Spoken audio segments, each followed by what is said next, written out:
sounds good. So this hall is our crew. So we're all here. And we're all here. So yeah. You both should have everybody. So these are the musicians and guests. So Olga and her two daughters are here. So you can check off the grade. Just cross that off. Yeah, and then Elena is here, but she didn't bring a guest.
Well, welcome everyone.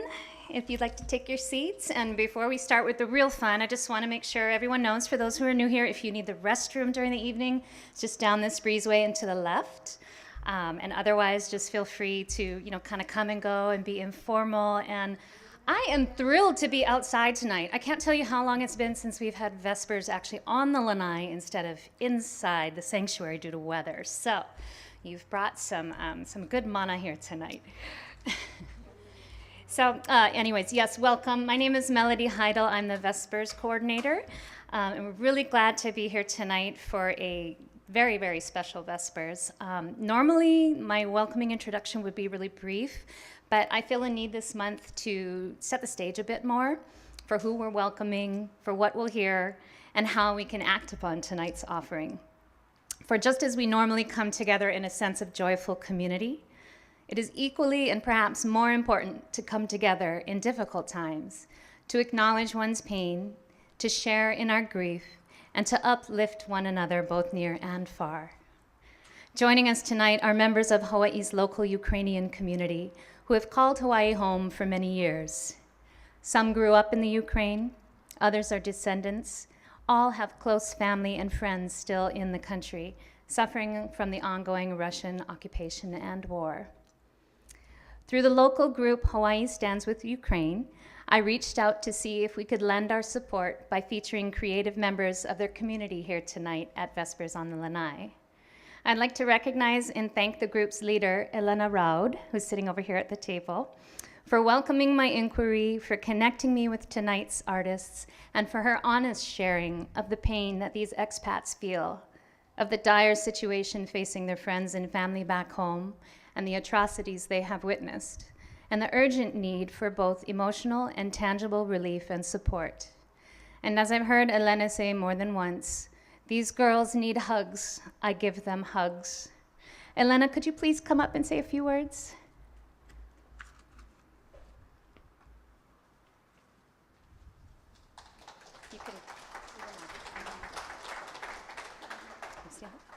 Aloha everybody, and thank you so much for coming. It's very rewarding experience to see people reach out in times like this, and you never know until you're like in our shoes, right? So I was sharing that I live in Hawaii for 30 years. I'm back and forth with my parents in Ukraine and everybody in Ukraine, and I'm one of those who all my retirement is basically, I don't have any retirement plan. I just had a plan that I will go see my mom, they will come here, I will go to Ukraine, and we will happy ever after go see each other. That was the plan. And then I bought my tickets to go see my mom. I was supposed to be on the March 14, but I purchased ticket on the February 10. And my daughter was telling me, Mom, don't you see like on the website it says level 4 alert? I said, yeah, but we don't believe it. It's not happening. So nobody believed it. Nobody believed it. And when Putin announced invasion, February 24, we did our first rally on the next day of Friday.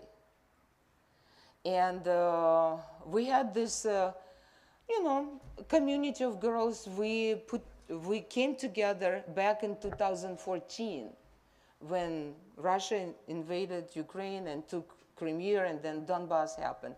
So over there, back in 2014, we marched and we put flags up and we supported each other. And then after 8 years, we did the same thing it was a big rally on Friday, next day. And then we said we need to see each other more. We rally again on Sunday. And then we rally every Friday and Sunday. And what I never rally in my entire life. Never. No rallies. And for me, that was just nonsense to rally. But the girls said we have to stay together and we need to support each other. So the girls would come, they would cry. A lot of people around me, they're like my kids. My kids 34, 24, and the girls like that, They come, they make little families in Hawaii. I came when I was 25, so I can relate. What a beautiful place to start a family. And we would hug each other. So people, like say, I had contact with my parents I would call them morning and evening all the time. And they lost contact in Mariupol. They would lose contact with parents for 2-3 weeks. They come to a rally every time. No, did you had the chance to get hold of your parents? No. And then how we have such a small group, but then we were so happy when people, their parents, they called them back in 3 weeks. You know, they got to the safe place, they were able to reach back, and now some of them already reached to Hawaii.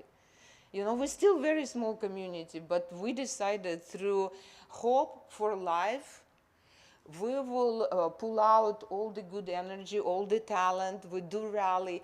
We put flags up on Friday, you know, by the Capitol. But on Sunday, for us, is more like a cultural, like reburn. You need to get this good energy back from the creativity. And obviously, people very creative in Ukraine. You will see it today.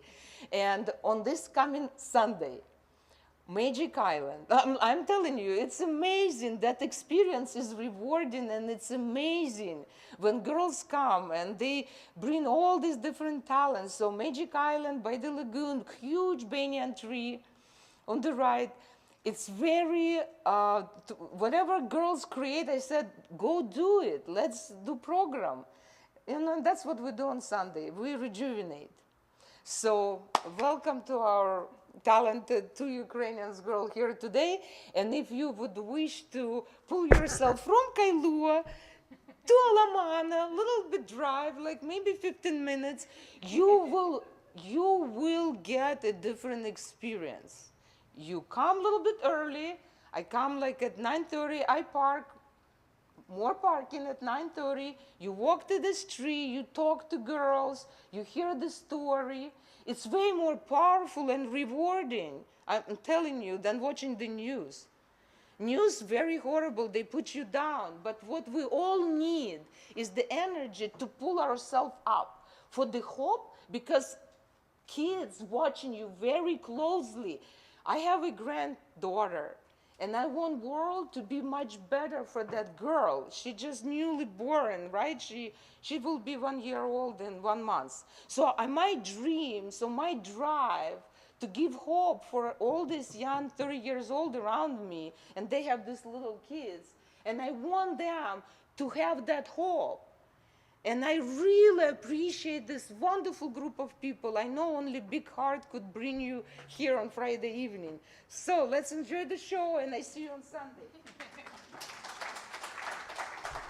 Thank you so much, Elena.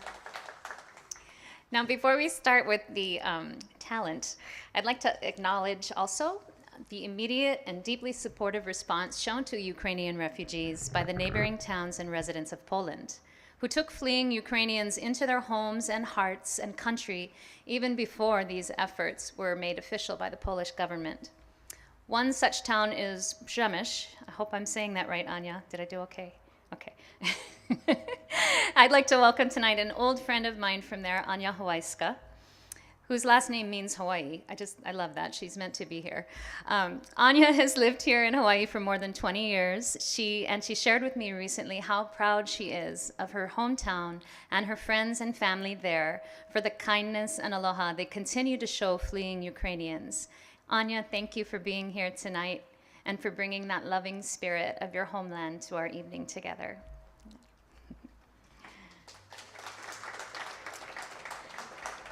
Now, our artists tonight are Olga Souza and Lara Palafox. I didn't even ask Lara how to pronounce her last name. I hope that was right. Okay, good. I apparently was forgetting to do a lot of things tonight, but I'm glad that came out okay. Now, Olga is a Kailua resident originally from Ukraine. A multifaceted artist, Olga is an actor, writer, painter, producer, and singer, and a beacon of positivity and persistence. Lara is an actor, writer, director, and producer of Ukrainian descent with a fascinating family history of their journey from Ukraine to Australia and beyond. Lara is deeply involved in the group Hawaii Stands with Ukraine, coordinating fundraising events and media outreach. Now, my hope is that by all of us being here together tonight, sharing in Olga and Lara's artistry and heart, we can both uplift them and their compatriots in a spirit of togetherness, and also tangibly help through donating to 3 nonprofits they have identified that are providing direct and concentrated relief to Ukraine and its refugees. Now these groups, there's 3, razomforukraine.org, World Central Kitchen, which is at wck.org, and novaukraine.org. And these groups are featured on the handouts you received. Elena has more information on them, and they're noted on the Hawaii Stands with Ukraine Facebook page and will be shared with our online audience. Any cash donations received tonight by either Elena or by the church's calabashes, all of those funds are going to be donated directly to one of these 3 relief organizations, as well as the remuneration we normally pay our performers. They have asked that those funds be donated instead of receiving them personally. And while tonight's artists and theme selection was motivated by a tragic situation and the need to show support and community, let us also come together, as we always do at Vespers on the Lanai, with a love for art that moves us, connects us, and inspires us, and in celebration of creativity, unique to a people and a place, yet reminding us of our shared commonality, in that we can all feel pride for our people, love for our homeland, and through the creative arts, we can express joy, process grief, and ultimately know one another. Now please help me welcome Olga Souza.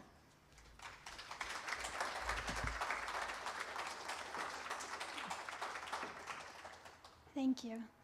Hi, I'm Olga Souza. I was born and raised in Ukraine.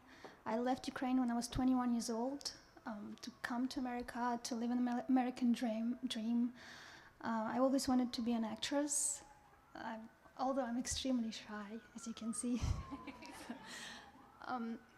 But yeah, I was born and raised on the southeastern side of Ukraine in the city of Zaporizhia, where you may have heard there was a nuclear plant explosion threat. So, and I spent summers near Kiev with my grandparents every single summer for like 3 whole months. I really enjoyed that. That village has been destroyed since then, since the war started now. My grandparents escaped to Kherson, to the southern side, where there's also not very good right now, but not as bad as near Kiev. And they reporting that the Russian soldiers moved into like neighbor house, and you know, things happening there. So it's very worrisome. My father stayed in Zaporizhia because he had stroke a few years ago, so he can't travel so far to go to Poland, or especially here, and he chose to just stay. I have a lot of cousins and aunts and uncles. I have some family in Odessa and Kharkiv, so listening to the news has been very scary. And I message my friends and I ask how they're doing, and one thing they told me that's really important to them to hear just how you're doing, you know. And seeing so much support around the world, people posting, you know, Ukrainian flag, even just changing a Facebook picture, adding the flag, or just resharing a story or video that you guys saw and you just reshare it. It's so important to keep this alive and support alive, and it helps them to stay strong. I know that for sure, because I hear it from them every day. I talk to them every day. I have a best friend and my daughter, my best friend who has a daughter, who is my daughter, my goddaughter. They are still in Zaporizhia too. She didn't leave because she has a 2-year-old also, and she can't imagine how she can travel by herself. She's a single mom. So it's also very scary to just hear that they have to hide all the time in bomb shelters, or just, you know, she's worried. As a woman also, she's very worried for her own safety. And she has 2 daughters, also worried very much about, you know, things are happening that just horrific. I would like to start, before I sing a song, I'd like to read a poem by Liam Porter that's called Take Time. think it's something that I found very inspirational. It's something that I heard before the war started, and I did a video on this poem, and I feel like this was so relevant. Take time for now. This is the only moment you're sure of. Take time for friends. They will help you through the very worst days. Take time for family. You will miss them immeasurably when they're gone. Take time for work. But don't let work take all of your time. Take time to laugh. Laughter raises spirits and lifts the gloom. Take time for music. It will feed your soul and bring you joy. Take time to exercise. You have one body, you should look after it well. Take time for you. For if you keep dividing yourself, what will be left? Take time to understand that we cannot save time, but we can try to use it wisely. Take time to live.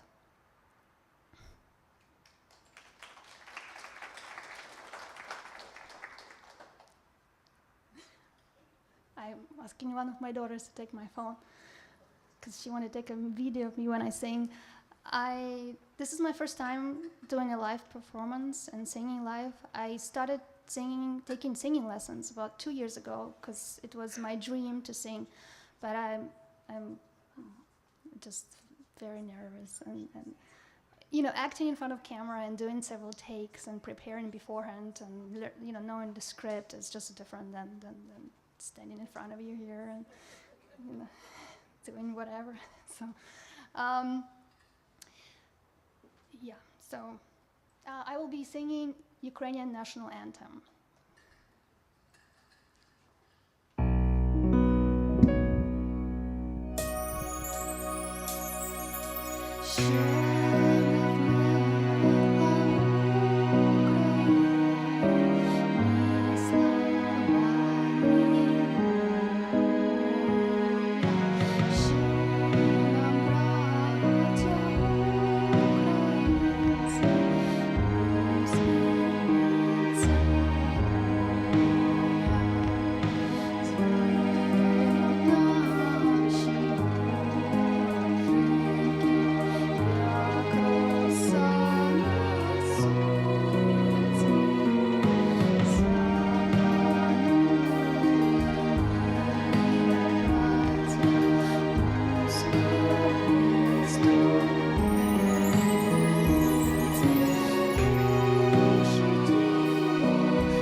Thank you. Sorry for all this noise. I don't really know how to handle this mic over here. Sorry. I think it's okay now.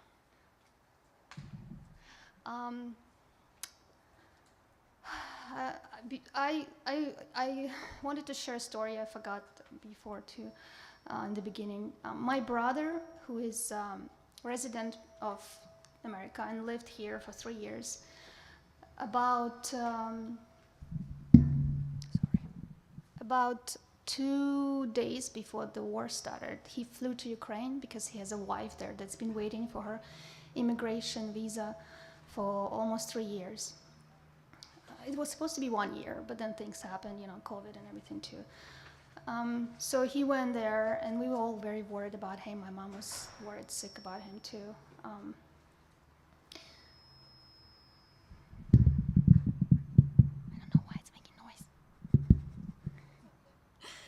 Um, so when he got to Zaporizhia and then all that started happening 2 days later, explosions everywhere, he just grabbed his wife and they jumped in the car and they drove from, if you see all the way bottom right near Mariupol, but up there, Zaporizhia, and they drove all the way to Moldova, and then from Moldova to Romania.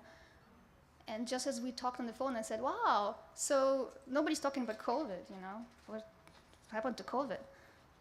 And they both get sick with COVID. It's like, really? He's been holding up all this, 2 years now, and just now have to get sick? And so they were quarantined for a while. They had to call ambulance because his wife was really sick. She couldn't breathe at one night when she woke up. So they had to stay 14 or so days, which delayed everything so much. And then they finally got better, and the people in Romania were very strict. They make sure they're not going anywhere. They provided them with hotel and the monitoring and the app on the phone and stuff. But when they got to Poland, they went to U.S. Embassy because he wanted to ask for a visitor visa for her so that she can come to America with him. He's her sponsor and everything, everything legal. And so they can continue immigration process, which was pretty much approved. They just need to do, finish paperwork, which can be done here. And she was denied the visa. They didn't let her because they said, well, your immigration visa is pending. We can't do your visitor visa. So they were very bummed out and sad about that. And the only way that they heard they could do it if they had to go to Mexico, which is what they did.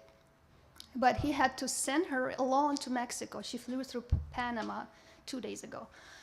And he was supposed to fly right 2 hours later, but he couldn't make it because of overbooking. They made him stay for another day, and she was crying, she was already in Mexico then. She was crying. When she got there, she didn't know what to do. I was scared. And then he finally got to LA, rented a car. That was actually yesterday around 3 p.m. And then he was driving to Mexico to get her. And then next thing I hear at 10 p.m., he's like, they're both in the car and they're like, yeah, we're back, we're in America. And he's like, it's so nice to be here. And then the lane's like, I see these palm trees and it's like heaven and it's so nice. And he's like, I've never appreciated being free, living here in America as much as I do now. So guys, I hope you appreciate, this is wonderful, guys. And I think that my friend Lara, she prepared some nice story and I believe a poem too. And I think Melody's gonna let you guys know about that next. Mahalo, Olga. Thank you so much. I am going to let Laura speak for herself about what's coming up next. But I just want to share just a little reflection with you before that. So my family and I enjoy watching this series on PBS called Call the Midwife. And I especially enjoy the reflective observations, which begin and end each episode.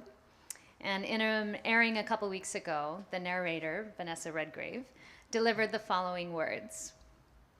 And I don't know, I felt that they were just really appropriate for tonight and for what's happening in the world. Each new morning commences with a still point, that moment when sleep ends, when we become alert, pause, poised on the edge of everything the day will bring. So much is unknown, but we start with the familiar. This is where I am. This is what I do. This is the life I am given and will love. Every day we strive to make the best of what we have. They say a smile costs nothing, a kind word likewise. The sun, when it shines on our face, is free. But what of the courage it contains to simply live? We can be courageous when we stand on solid ground, when we know who our friends are, when we know what we should do, when we're able to say, this is who I am, this is what I cherish, this is what I take and what I give back in exchange.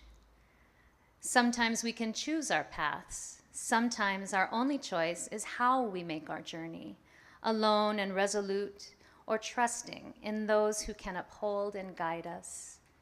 Solitude is not armor, and the need for others is not weakness. We are all at our strongest when we find our selfhood and embrace it. Just enough company, just enough space, and always, always the exact amount of friendship and of love. With that, I invite Lara to come up and say a few words.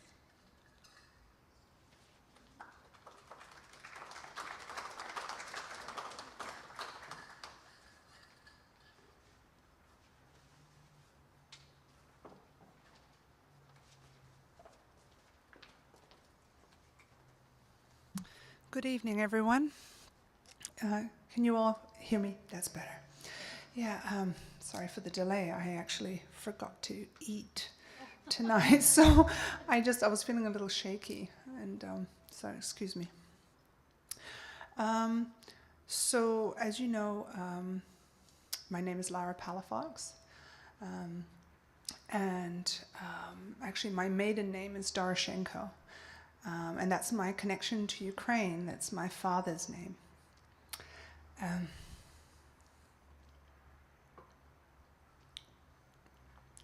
Thank you all for being here, for caring, to come and to be interested in what is happening in Ukraine. I find it very difficult as I stand here to believe this is real. Here's a photo, my favorite photo of myself and my father, who passed away a few years ago. He suffered terribly from cancer. But I believe that cancer may have been a result of the suffering that he experienced from the memories of his childhood in Ukraine. He was born in 1926, and he left Ukraine in 1946. When I say he left Ukraine, he escaped. The stories he told me when I was growing up in Australia, I was born in Australia, broke my heart. And I know he never recovered. He could not speak about Ukraine without tears.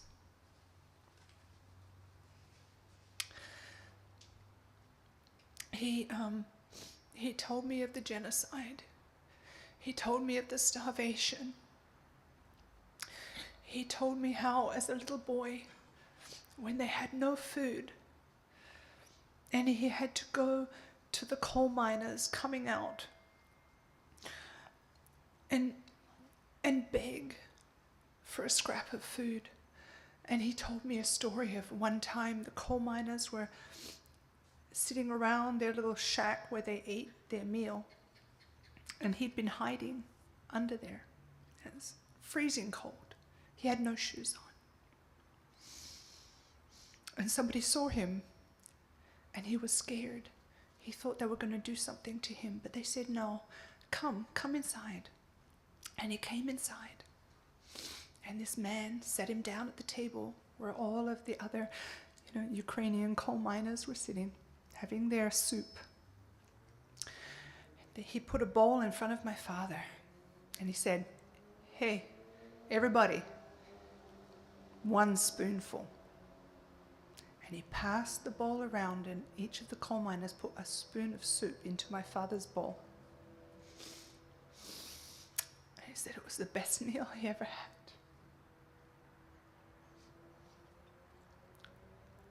So even in tragic circumstances, people can do things that lift the spirits of others, that give them hope, or even give them survival. My father survived the starvation. So many did not. He told me of the trains that he saw, crowded with people as they were trying to sell off their last possessions to take it to another town. They would get on the train and with whatever they had, and just desperate for food. And they would go to a town and try to sell these things, but it's freezing, it's winter. And he said that train would come back with bodies dead, frozen, because they'd been sitting on the outside of the train. There was no room inside. They were frozen to death as they tried to get a loaf of bread to survive. Why did this happen? Well, it was the time of communism. But it wasn't just that, it was the cruelty of it all. Ukraine was known as the breadbasket of Europe for a long, long time. You know, Ukraine was so prosperous. In fact, it existed as a country before there was a USSR. There was Ukraine, prosperous, culturally prosperous, materially prosperous. Ukraine was along the Silk Route. They traded with East and West. The soil was so fertile in Ukraine. The Russians and the Germans used to drive trucks in and take loads of earth back to their own country. That's how rich the soil was. It was like gold. That's through, centuries of just, agricultural caring for the land. And that's how Ukrainian people are. They love their land. They love nature. Where they were born, it's in their heart. They sing, they dance. They are just such a beautiful people, such a rich culture, so caring. And unfortunately, what my father saw, the destruction to his country. He saw schools, libraries, books all destroyed so that people couldn't know the true history of Ukraine. The Ukrainian language was almost destroyed, well, they tried to, and replaced with Russian language because they were forced to speak Russian. But my father knew the history of Ukraine. And he knew it from his grandmother as well, who told him all the stories. And that stayed with him all of his life. And he shared lovely stories with me, but he also shared tragic ones. And the tragic ones are like a nightmare. They haunted my father all of his life.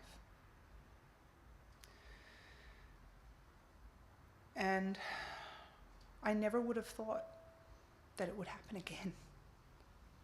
That was his nightmare from the past, from the ugly, dark days of the past. And here I am, never ever thinking that this should come to be again, ever, in the history of the world. Unspeakable crimes are happening in Ukraine. Really. The news is reporting not half as much as what they should. My cousin, who's in Ukraine, she's a singer. She's a beautiful singer. She has her own group, and they're professional singers. And I was in touch with her. And she was in Sumy. So if you don't know where Sumy is, let me show you.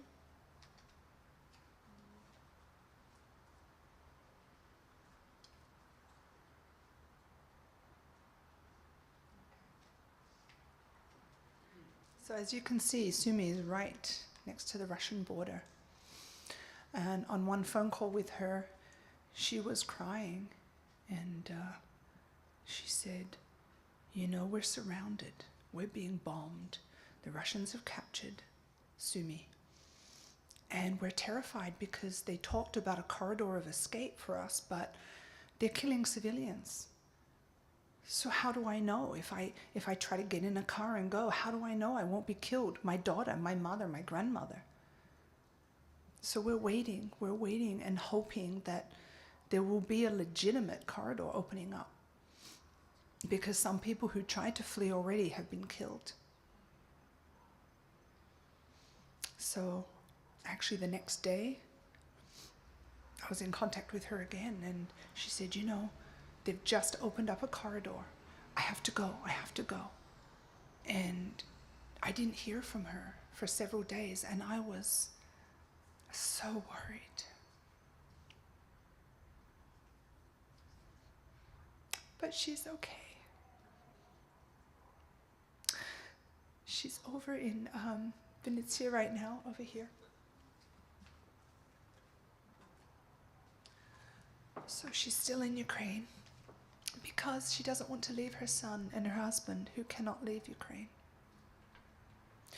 And shortly you will see a video of her singing. And she's a beautiful singer, and I really hope you enjoy her song. Her daughter is thankfully safe over. She went to Poland, to the Polish border, and then to stay with some relatives in Spain. So she's safe. So that's something. My brother went from Australia to Kiev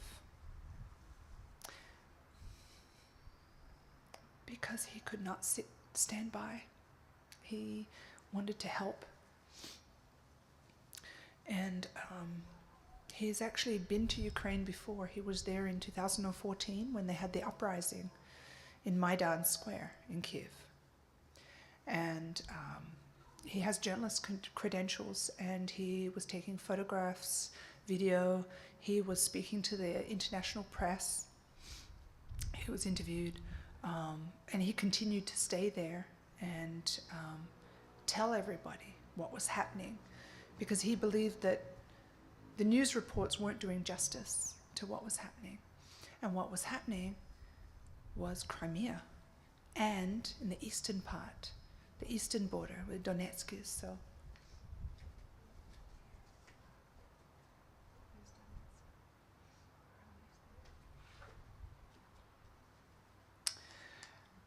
and what was happening was what my father had feared.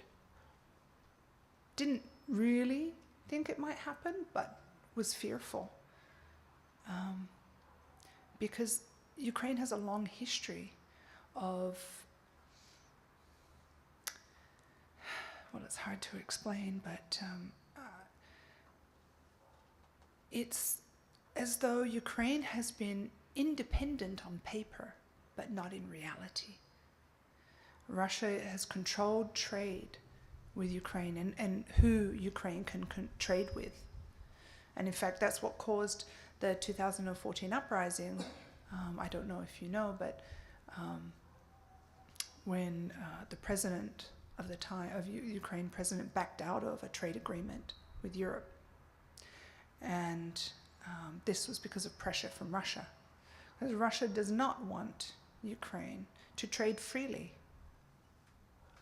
Everything must go through Russia, must be controlled by Russia. And the Ukrainian people had had enough. They said, well, you know, we're poor. We should be a prosperous country. We're rich in mineral resources. We're a rich agricultural country. There are a lot of things. And in fact, I have a handout on the table over there, which explains a little bit about, you know, the potential for Ukraine's prosperity. And so that was the start of it. When Russia felt that they were losing their hold on Ukraine, immediately they were in Crimea. And so it wasn't a separatist uprising that was happening. My brother had photos of individuals who were staging this uprising in Crimea. And the funny thing is, some of these individuals, there are also photos of them in Afghanistan and photos of them in Syria. Not Ukrainians. And the same thing in the eastern part, near Donetsk, which is where my family is from. My family, my father is descended from the Don Cossacks. And there have always been Russians there. My father said, he remembers them. There were always Russians there, with Russian passports. Well, now, they have Russian passports, at the time USSR, but Russian speaking. And so when I hear news reports where they say, but these are Russian speaking people who want to be part of Russia, it's like, well, you forced basically all Ukrainians to speak Russian, so that logic doesn't follow. So no, basically it was funded. And my brother was there. He saw tanks rolling in, military rolling in from across the border from Russia into Ukraine, into Donetsk in the eastern part. So, this whole thing being staged, I think people now probably realize at the time they didn't, unfortunately, even though there were voices speaking out saying, look, listen, please listen, this is what's happening. But it's the difficult thing with media, isn't it? You hear so many stories and you're like, well, wait a minute. Is this true? Is that true? And that's why in a way, here we are. People who are directly in contact with those who see with their own eyes what's happening and what has been happening. And we can say that. Not news reports, not news gathering from Reuters or other sources, AP Press, Associated Press. Because even when faced with actual, video and information, they say, yeah, we're not sure. Well, then you're never going to be sure, are you? But the reality is people are being killed. Russia invaded. And war crimes are happening.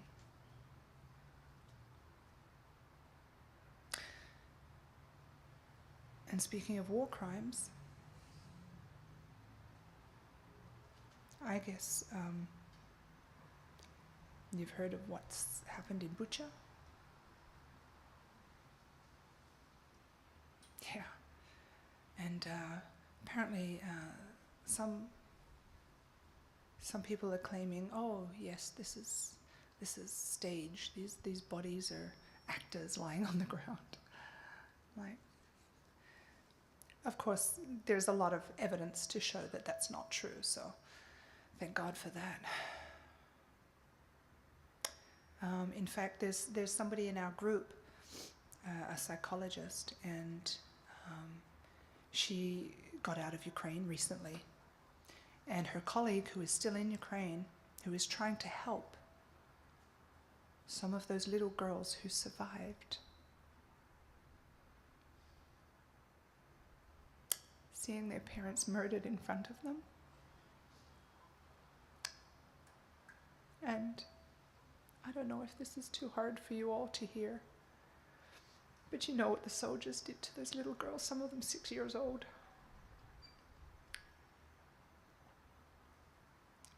I find it hard to sleep some nights, wondering, what can I do?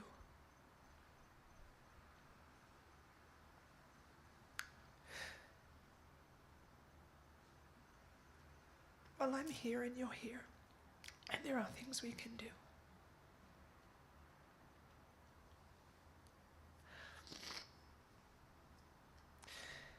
And there are things we should do as human beings. And there's always something we can do. Always. Whether it's prayers, whether it's giving support to a community, whether it's donating. There's always something we can do. And actually there is a poem that was written by a priest, a German priest. His name was Martin Niemöller, and it was written in 1946. And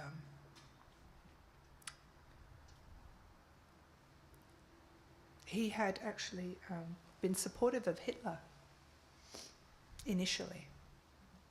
Thought Hitler would do good things for Germany. But then he saw things slowly change.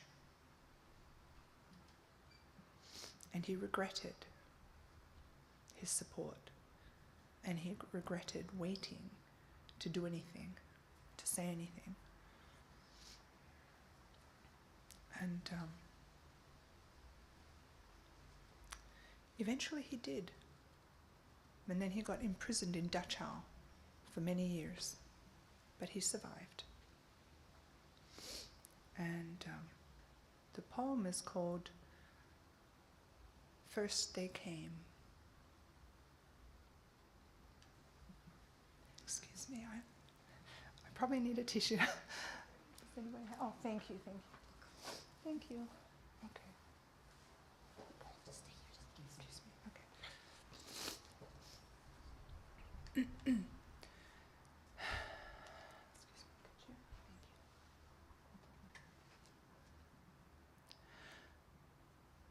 First, they came for the communists, but I wasn't a communist, so I didn't speak out. Then they came for the socialists, and I wasn't a socialist, so I didn't speak out. Then they came for the trade unionists. I wasn't a trade unionist, so I didn't speak out. Then they came for the Jews. I wasn't a Jew, so I didn't speak out. Then they came for me. And there was no one left to speak out for me.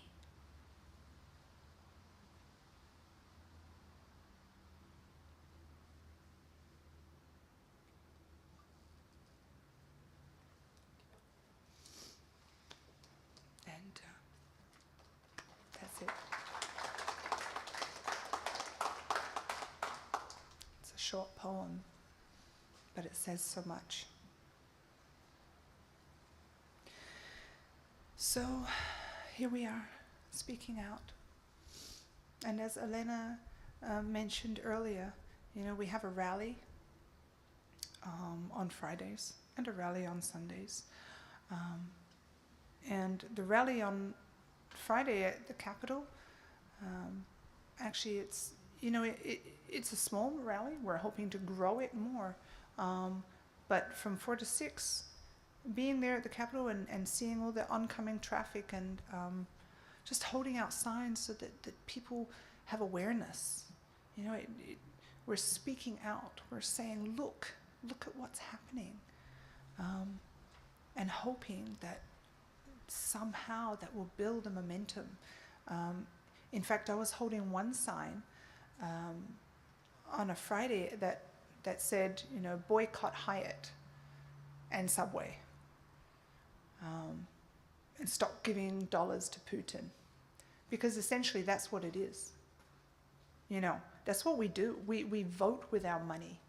We create the world we are living in by what we spend our money on. I think there was a movie filmed one time where they showed a dollar note and where it went. It went into this hand, into that shop, and then from that shop it went here and it went there. And what is it? It's we are creating this world with everything we do, we say, we think, with every dollar we spend, where we spend it. And so Hyatt and Subway, there they are in Russia, continuing to do business, sponsoring murder. If that doesn't, it strikes me as shocking. Just shocking. And a woman actually driving by in her car saw my sign, and she came to our group on Sunday and said, Lara, I really want to help. And she goes, and that sign, I saw your sign. She said, And I've written letters. I've written letters to Hyatt saying, tell me, why? Why are you doing this? Stop doing that. You know, and she chose she was going to have a staycation here in Hawaii, and she said, you know, I'm not staying. I was going to actually stay at the Hyatt. I saw your sign, and I'm like, I'm not staying there. And it doesn't matter that it's not right now. It's not 1,000 people saying that, but just to hear one person say that, and I thought, wow, that's how we change the way things are. By each of us making a decision that is in line with our beliefs, that is in line with the way we want the world to be. Because who is the world anyway? It's us. We're all the drops in the ocean. There is no ocean without us, each of us. No world. And so, you know, speaking out does make a difference. And if anybody would like to join us, you know, either at the rally or on Sunday, you know, you'll be very, very welcomed. So thank you. I have a song now from my cousin Yana, and who's coming up shortly. And you do have, I believe you have the words that have been given. Yes, yes, the translation. So you can, the translation of the song. Thank you.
Цветущие дерева среди дорог, и летят мои листки в бесконечное кружево мира, и трагический танец застыл в изломе ствола моего.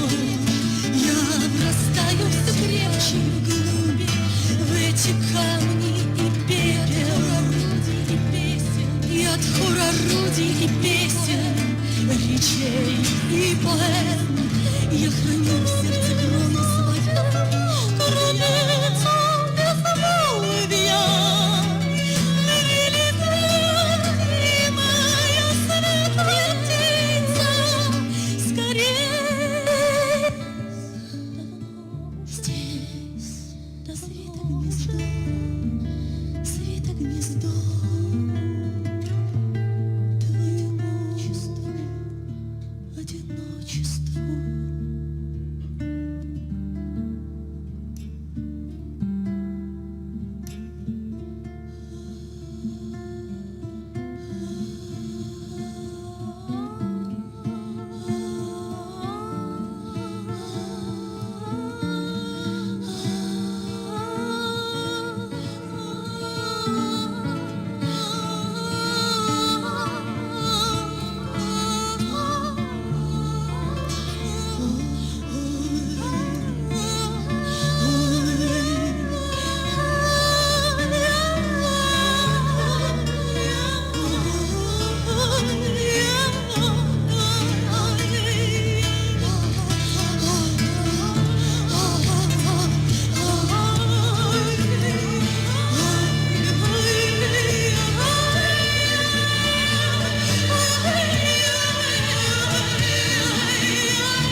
This isn't part of my script.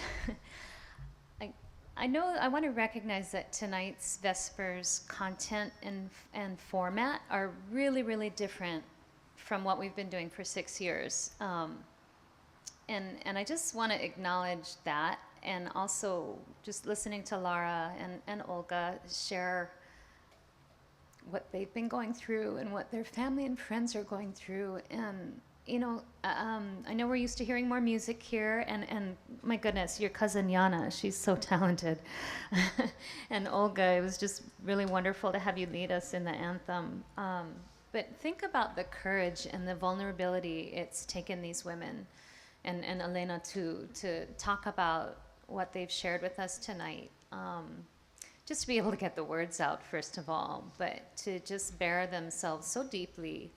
It's a really difficult thing to do. And I know we're here because we love Vespers and we love music, and obviously you chose to be here because you were interested in what's happening in Ukraine and in being here to be together in community and in support of that. But I just wanted to take a little moment to acknowledge that and hope that you can appreciate what they're putting forward for you tonight, even though it's a little different from our normal Vespers tradition. So thank you for being that brave, ladies.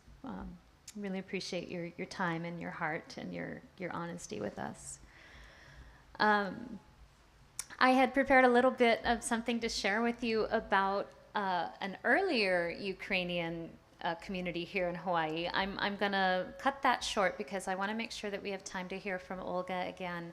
But I just do want to highlight that I learned from a recent news airing on KITV News by Marissa Yamane, a reporter, and from Nicole Garcia of the Honoka'a Heritage Center on the Big Island, that we had some immigrants here for the sugar industry back in 1897, and there's a settlement in Ola'a on the Big Island, and there's a book all about that called Hawaiian Ordeal, Ukrainian Contract Workers, 1897 to 1910 by author Michael Ivanchuk. And you can read the entire book online for free in PDF form if you just search for that or search for Honoka'a Heritage Center, and they can help you out. So just wanted to highlight that we actually have had Ukrainian immigrants in the fabric of our Hawaiian heritage and culture for over 100 years. So I encourage you to look into that a little bit more. And now to end the evening, I'd like to ask Olga to come back up and share what she's prepared. Thank you.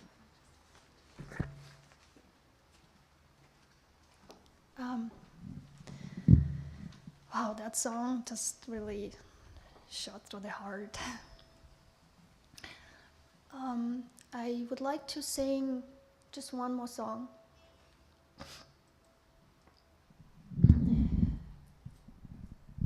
It's about love, sort of.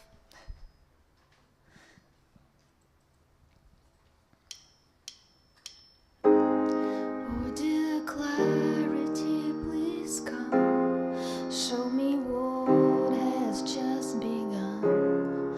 All the hopes and fears I've ever known. Oh, and faith, come back to me. Once convinced or once believed, now a mystery I'll seek alone.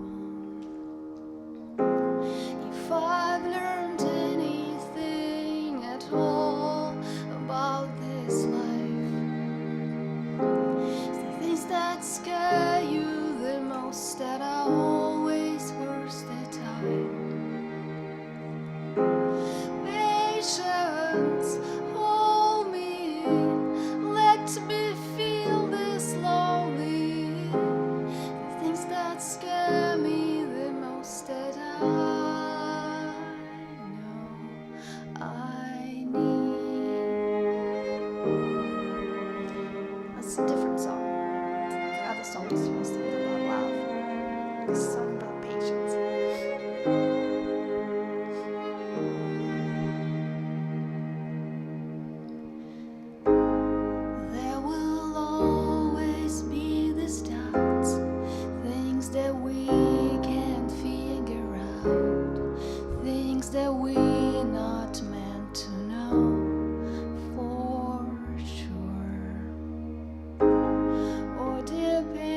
patience, please be mine. This will surely take some time. With perspective, I will learn much more. If I've learned anything at all about this life, it's the things that scare you the most that are always worth the time.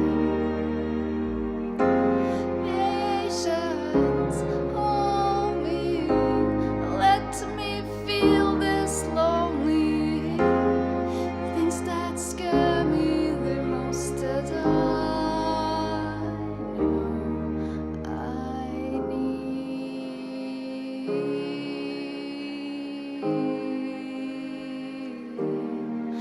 Oh, I need.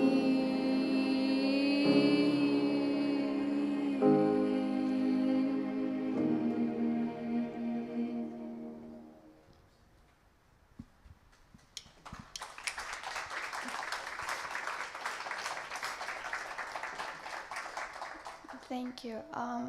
The song that I wanted to sing about love, that was, I guess, before I wanted to say that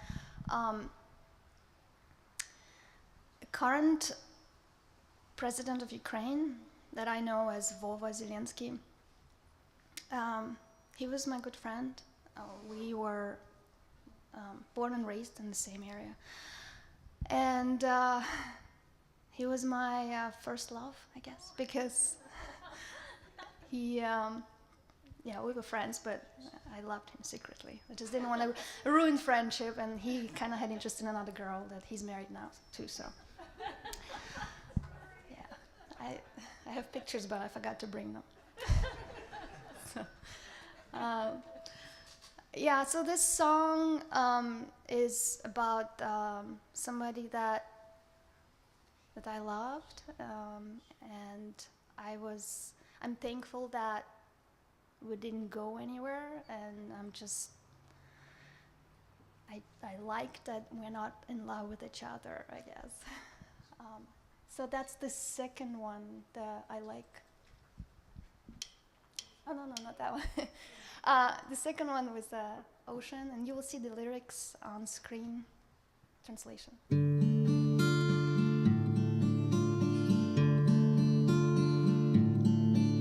Мне нравится, что вы больны не мной. Мне нравится, что я больна не вами, что никогда тяжелый шар земной не увяз под нашими ногами. Мне нравится, что можно быть смешной, распущенной и не играть словами, и не краснеть удушливой волной, слегка соприкоснувшись рукавами. Спасибо вам сердцем и рукой за то, что вы меня, не зная сами, так любите, за мой ночной покой, за редкость встреч с закатными часами, за наше негулянье под луной, за солнце не у нас над головами, за то, что вы больны, увы, не мной, за то, что я, увы, больна не вами.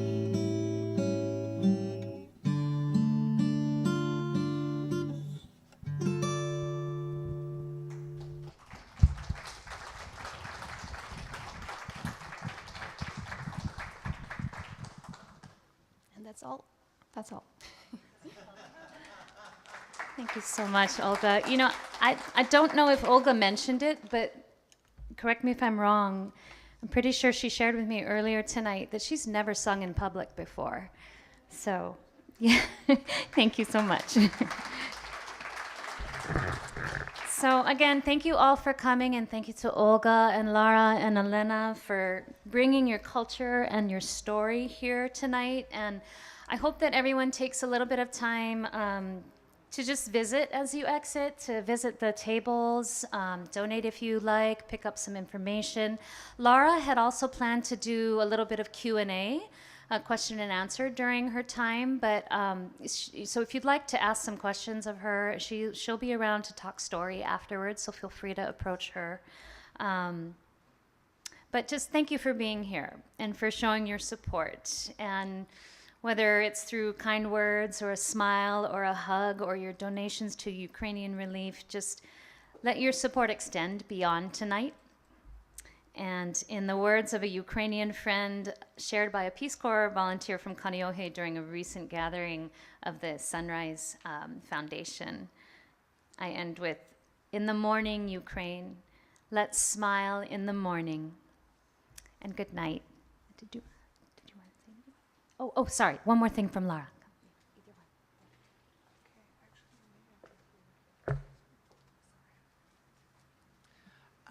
I'm sorry.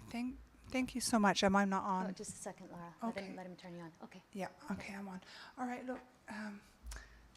Thank you so much. And I don't want to be the one to end this. I just wanted to jump in and say something, and to everybody here, and also to online viewers. I just wanted to say thank you from the Ukrainian community, from our group Hawaii Stands with Ukraine. And everybody is working so hard, really trying to do everything that we can. Donating from our own pockets, trying to fundraise to get donations as well, and all kinds of fundraisers to suit people, and also to make it enjoyable. Art, we just had an art auction, so a silent auction, and then on Sunday we've got crafts and jewelry for sale, and just a lot of things. So if you're interested in seeing any events or fundraisers coming up that are crafty or artsy, yoga, there's yoga with we just take donations, and it's beautiful by the beach, on Magic Island. So there are a lot of things going on. So it doesn't end here tonight. Please don't forget us. And also, I wonder if you're interested, or if you know of anybody who'd be interested.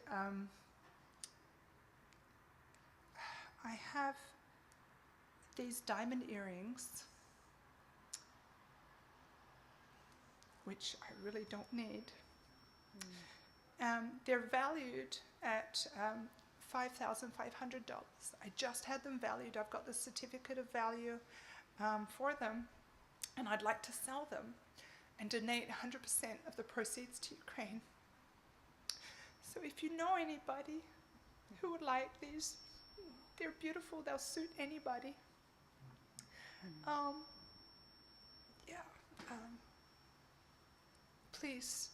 Please approach me, talk to me, or contact me through Hawaii Stands with Ukraine. I have a card over there on the table if you like, and they're very sparkly. So, thank you if you can help with that. Thank you very much. Thank you. Maybe you, Lara and Olga, maybe you can help us end the night with that. I remember there's a phrase that you always shout with joy and pride at the end of the anthem. Maybe you can end by just sharing that with us. Okay. All right. And join in. Everybody. Slava Ukraini!